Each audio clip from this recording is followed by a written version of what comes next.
Wilder, Tyson, Fury 2 is in the books, and it was everything it was hyped up to be. The Gypsy King is the new WBC champ. Yeah, I mean, the first meeting was a draw, but there was no doubt that Fury was the winner in this one. The Gypsy King is the boxing king. Yeah, man, I'll tell you what, if you would have told me he was going to knock Wilder down in the 7th round TKO, yeah, I would have said no way. I would have thought at least goes the distance, but I'll tell you what, let's take you to Vegas and we'll show you how it went down.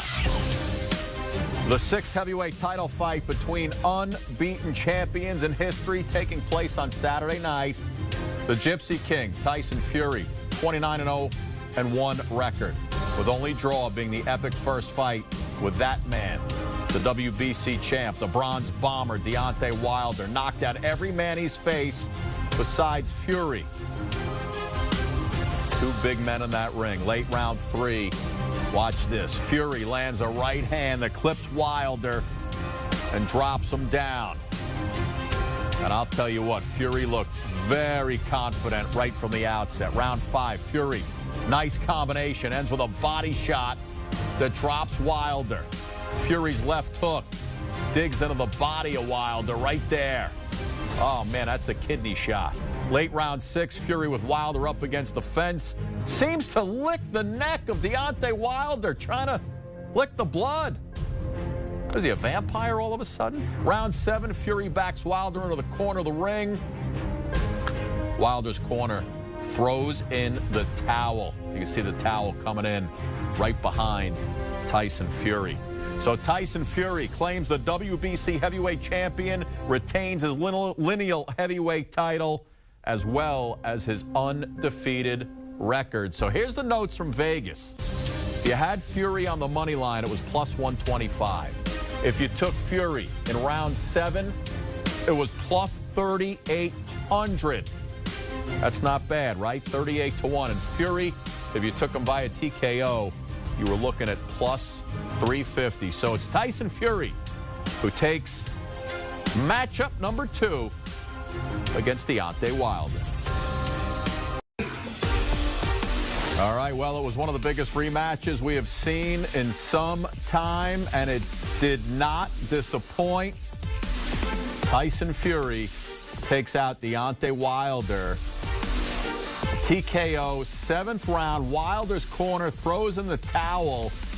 Tyson Fury had command of this fight from the get-go, my friends, as he is your new WBC heavyweight champion. There's the fight breakdown right there. I mean, look at the punches landed.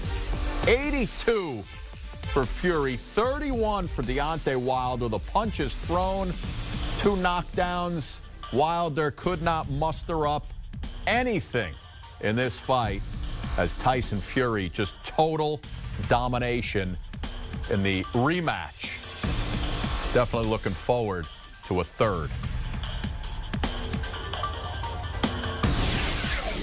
All right, let's bring in CBS Combat Sports guru Brian Campbell, who's in Vegas, taking it all in from his plush suite at the MGM Grand. Brian, listen, you know, I saw you tweet it out. The boxer has become the puncher. Fury had a plan. He stuck to it. Give me your thoughts, my friend. My thoughts are, wow, crazy, unbelievable. This man, Tyson Fury, who 14 months ago, when he was forced to settle for a split draw in their first fight in which he thought he was screwed on the scorecards by the judges and really robbed of that capstone on top of what had been one of the most incredible comeback stories in sports history, having given up his heavyweight throne 3 years earlier, going through that long time away from the ring and all the troubles. Well, he had to wait a little more than a year to finally get justice, and justice was served with one right hand after another.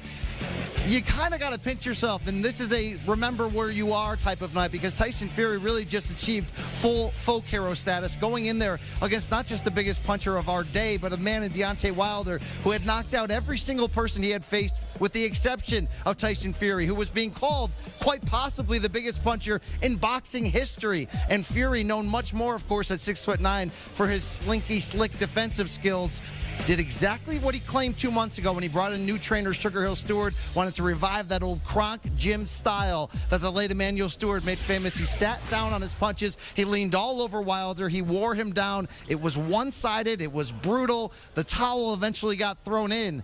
And I don't want to get a little bit too crazy in the moment here, Scott, but you do remember the Rumble in the Jungle, 1974, Muhammad Ali, monster upset against such a big puncher in George Foreman. The odds were fairly close in this one coming in. But if you had Fury by knockout, which is exactly what he said he would do, you surely cashed in because this was not the expected result. Tyson Fury proved on this night, at least in my opinion, and the thousands that were behind me in that arena tonight, that he's the best heavyweight in the world at this moment.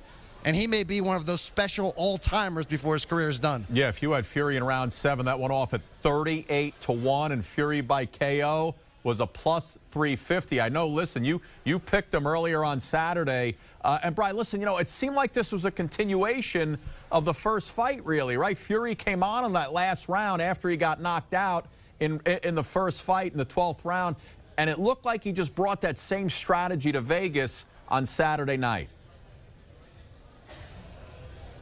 He did, and it was being offensive, where most of that first fight, like I said, he was backing up. He was flicking the jab. He was doing everything to try to disarm Wilder. He picked up right where he left off, though, in round 12 in that first fight when he miraculously rose from the canvas, and he was sitting down on his punches with the intent to hurt Deontay Wilder. And while Tyson Fury has certainly never been known as a one-punch knockout artist or even really a big finisher to begin with, he is 6'9". He did come in at 273 pounds, nearly 20 more than that first fight. And he did hold upwards of a 40-pound weight advantage over Wilder, and he used every bit of it. Kind of looked like what we saw out of Vladimir Klitschko's long heavyweight title reign, where he used his large size to lean on his opponents, keep them away, wear him down. Fury proved that he's a better fighter on the inside. We already knew he's a better boxer than Wilder, but he was just more aggressive, more accurate, more everything. I mentioned this was a one-sided fight. Wilder was never in it, and he was so brave. He was, in fact, complaining after the fight that he wished he would have had the chance to go out on his shield. But those last 3 or 4 rounds, you saw it. You saw the look in his eyes. You saw the blood flowing from his face. He was a beaten man, and his corner ultimately saved him so he can live another day. Yeah, you definitely. Tyson Fury had that look in his eyes like he was just a more confident fighter from the time they even touched gloves. And, you know, we talked about this before the fight. A third fight is imminent for these two. Do you think Wilder's corner maybe had that in mind when they threw in the channel? How about a towel? That's what we're trying to say. I'm a professional. Maybe they had that in mind, figuring, let's get him around the next time. Let's get him out of this thing. He's in danger. We've got another one coming. Well, it's got to be a tough job to be in the corner of any fighter, but specifically Deontay Wilder, because we know he's known for having such great conditioning, carrying his power into the late rounds. It doesn't matter how many rounds he loses, and he typically loses a bunch of them before finally finding that opening and settling in and landing it. Whether or not they were thinking third fight or not, they were thinking obviously the long-term health of their fighter, knowing Deontay Wilder's an absolute warrior who's just going to keep coming, keep getting back up, which is what he did tonight. The pressure will be on Wilder whether he wants this third fight. The language of the contract does state that the loser has 30 days to activate a rematch clause for a third fight. There's already in stone a 60-40 financial split for the winner. It's thought of that this will be a monster pay-per-view. The promotion from 2 major pay-per-view networks coming together. Everywhere you looked, it was Wilder Fury this week. You have to believe that this will do success, that it will be big-time money, that it will very likely produce that third fight this calendar year, which certainly brings a lot of unanswered questions and potential for entertainment and potential for drama. But right now, we are so close to being in a spot where we haven't been in a long time, right? Not only do we have fun, exciting, aggressive, maybe historically important heavyweights, but we could have a chance at an undisputed king. Right now, Fury has the lineal championship. He picked up Wilder's WBC title. And then you've got Britain's Anthony Joshua, who has 3 of the 4 recognized titles. If Wilder says, hey, let's do that trilogy, you're probably not going to see Fury get that chance this calendar year, but we're getting closer. And like we talked about on the lead up to this, Scott, when heavyweights matter, the sport of boxing matters, everybody wants to be involved. Boxing is suddenly everyone's favorite sport. And tonight, Tyson Fury delivered. Wow. Can I say that again, Scott? Wow. This was some high theater and basically a folk hero level performance from Tyson Fury to put his name down in the books. BC, I'm going to be singing American Pie the whole way home. Brian Campbell, thank you, my friend. Great as always, buddy. All right, you talk about everybody just, you know, being entrenched in this fight on Saturday night. LeBron James tweeting out, His corner did he a favor straight up, no question about it. Equilibrium was super off, and he may have been concussed too. Want a sports network that delivers everything that matters about the game? The highlights, the picks, the instant analysis. No yelling, no fake debates, no politics. Hit the subscribe button and never miss a moment.